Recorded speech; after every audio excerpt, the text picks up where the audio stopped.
मुशर्रफ साहब, आपकी जानिब आऊं, गंडापुर साहब की शख्सियत को एक दूसरे रुख से देखते हैं। पीटीआई के एक हॉकिश के तौर पे 9 मई में मतलूब होने के बावजूद मुकदमात में सजा नहीं होती, इलेक्शन लड़ते हैं, अपनी सूबाई असेंबली की सीट, फॉर्म 45 का मसला नहीं होता जो सबसे बड़ा मसला है यहाँ पर आजकल इलेक्शन के बाद। सिर्फ बिना किसी रुकावट मुजाहिमत के वज़ीर आला केपी बनते हैं। क्या अली अमीन गंडापुर ही वो अहम राब्ताकारी हैं, वो अहम जरिया बन सकते हैं जो इन मामलात को रिजॉल्व कर सकता है, बैलेंस आउट कर जाएंगे मामलात को? देखें आयशा, ये तो मेरा ख्याल है कि बहुत ही गलत रास्ता है अगर हम इस रास्ते पे निकल पड़े कि एक ऐसे निज़ाम में जिस निज़ाम को 250 मिलियन लोगों का उसने ख्याल रखना है, और उस निज़ाम में मतलब ये सारा निज़ाम आज तो नहीं शुरू हुआ, 70-80 साल होने वाले हैं, और इस निज़ाम में बड़ी खूबियाँ हैं, बड़ी लचक है, इसने बड़े मुश्किल वक्त भी देखे हैं। उसके बावजूद एक निज़ाम नामी चीज़ जो है वो मौजूद है।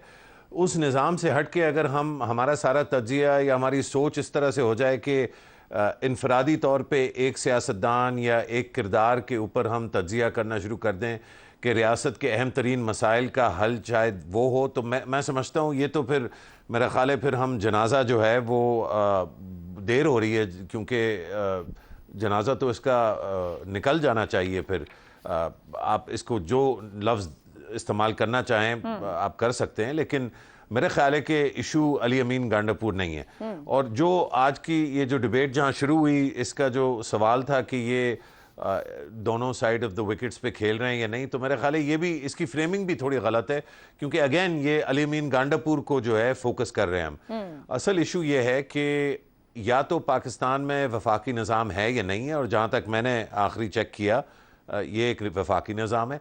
वफाकी निज़ाम का बुनियादी मकसद जो है वो ये है कि आपके कंस्टिट्यूएंट एलिमेंट्स जो होते हैं, जो हमारे मुल्क में उनको सूबे कहते हैं, इन सूबों की इलाकाई ज़रूरियात और इनकी सियासी जो रुख होते हैं वो मुख्तलिफ कभी भी हो सकते हैं। वफाकी निज़ाम का मकसद ये है कि वो इन मुख्तलिफ सियासी आरा और इन मुख्तलिफ इलाकाई तरजीहात को सिंथेसाइज करे, हम आहंग करे कि मुल्क जो है वो इस तरह चले कि मुल्क के जो अहम हिस्से हैं जिनको हम सूबे कहते हैं वो 100% खुश ना हो, लेकिन वो 100% नाराज भी ना हो, और इस तरह से एक बहुत बड़ा मुल्क जो है वो आगे बढ़ सकता है। तो अगर अली अमीन गांडापुर अपने सूबे के लोगों की नुमाइंदगी करते हुए वो आर्ग्यू कर रहे हैं कि फॉर एग्जांपल उनको जो उनके पैसे मिलने चाहिए खैबर पख्तूनख्वा के लोगों को, क्योंकि ये अली अमीन गांडापुर की जेब में नहीं जा रहे, ना ये केपी असेंबली जा रहे हैं, ना ये हुकूमत में डीएमजी के पास जा रहे हैं, ये पैसे जो है ये अवाम के पैसे हैं, और खैबर पख्तूनख्वा की अवाम जो है वो मुस्तहक है उन पैसों की जो वफाकी निज़ाम के तहत उनसे वादा किया गया है। उस निज़ाम में 2-3 और लेयर्स हैं, उसमें नेशनल फाइनेंस कमीशन अवार्ड है, उसमें 18वीं तरमीम के तहत जो सूबाई जिम्मेदारियां उस पर लागू होती हैं वो उन्होंने पूरी करनी है, और वो कम जिम्मेदारियां नहीं है। सिर्फ खैबर पख्तूनख्वा को देखें तो तकरीबन 1.5 लाख टीचरों की सैलरीज और उनका ख्याल रखना जो है वो खैबर पख्तूनख्वा हुकूमत पर जिम्मेदारी आयद होती है। तो मेरे ख्याल है कि जो जज्बाती बयानिए और वो जो भड़क की बात हो रही है उससे हट के अगर हम निज़ाम पर फोकस करें तो निज़ाम के तहत जो वो करने की कोशिश कर रहे हैं वज़ीर आला खैबर पख्तूनख्वा, जिनका इस वक्त नाम अली अमीन गांडापुर है, लेकिन वो कोई भी हो, कल को किसी और जमात से भी हो सकते हैं, तो उनका जो हक है वो वफाकी निज़ाम के तहत उनको मिलना चाहिए। और अगर वो उसके लिए आर्ग्यू कर रहे हैं तो उसमें मेरा ख्याल है कि कोई इतना ज़्यादा बड़ा इशू जो है वो हमें नहीं लेना चाहिए। बिल्कुल दुरुस्त पॉइंट हो गया मुशर्रफ साहब। ज़ैगम साहब, वो आर्ग्यू कर रहे हैं, बिल्कुल दुरुस्त आर्ग्यू है, उनकी मुलाकातें हुई, वो SIFC में बैठे, उसके बाद वज़ीरा के साथ प्रेस कॉन्फ्रेंस की, वो बहुत खुश और मुतमईन थे और इदारों के साथ चलने को तैयार हैं। मगर वो KP लैंड करते हैं तो वो फिर अटैक शुरू करते हैं इदारों से लेके तमाम ही मामलात पर, ये बंद कर देंगे, इसको नहीं छोड़ेंगे, उसको नहीं छोड़ेंगे। क्या ये उनकी इंतजामी मजबूरी और ये सियासी मजबूरी ऐसे लिया जाए या बयानात समझ के इग्नोर किया जाए, ये एक शख्स का बयान है, या उनके बयानात पूरे KP के अंदर एक हीटेड मूवमेंट की तरफ ले जा सकते हैं चीजों को? मेरे ख्याल है हमें अली अमीन गंडापुर के रोल को समझने की जरूरत है, उनके सियासी और इंतजामी रोल को। अली अमीन गंडापुर जो हैं वो बैक वक्त बॉलिंग भी कर रहे हैं, बैटिंग भी कर रहे हैं, फील्डिंग भी कर रहे हैं, विकेट कीपिंग भी कर रहे हैं। हालात ने उन पे ऐसी जिम्मेदारी डाल दी, पूरा मैच अकेले खेल रहे हैं, आपकी बात से लग रहा है। उन्हें 3 जी बिल्कुल अकेले।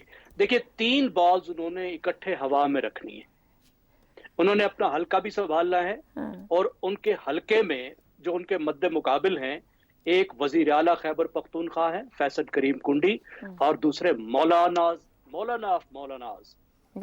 फजलुर रहमान है। आप देखिए कितने तकड़े उनके मद्दे मुकाबिल लोग हैं, और ये इन दोनों के मुकाबले अभी तक अली अमीन गंडापुर इनविंसिबल साबित हुए हैं, बहुत मकबूल हैं अपने डिस्ट्रिक्ट और अपने हलके में। उन्होंने ये मकबूलियत कायम रखनी। साथ वो एक पार्टी का भी बहुत अहम हिस्सा है, शुरू से हिस्सा है, एक्टिव हिस्सा है।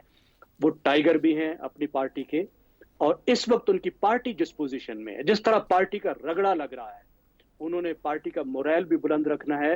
पार्टी के किला इस वक्त उनके पास है, वहां उन्होंने पार्टी को जिंदा रखना है, और पार्टी के किले को इस्तेमाल करते हुए पूरे मुल्क में भी पार्टी को जिंदा रखना है। उन्होंने ऐसा पास्चर करना है, ऐसी सियासत करनी।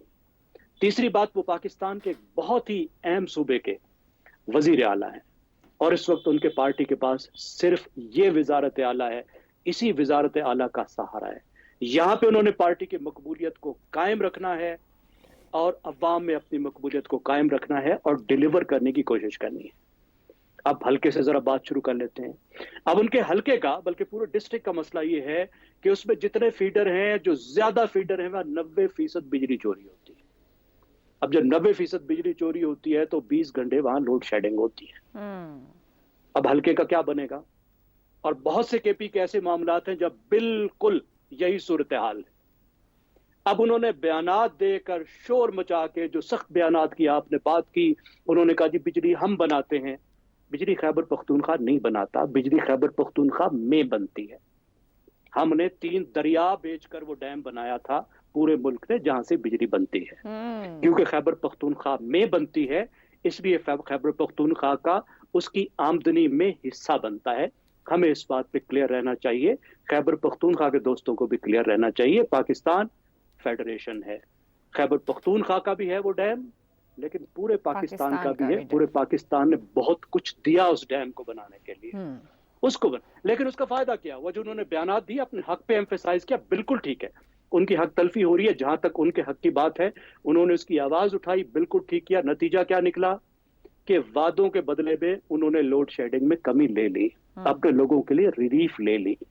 आपने जिस प्रेस कॉन्फ्रेंस की बात की, जिस 2 वज़रा के साथ बैठे हुए थे, उसमें ज्यादा तो उन्हें मिला ना।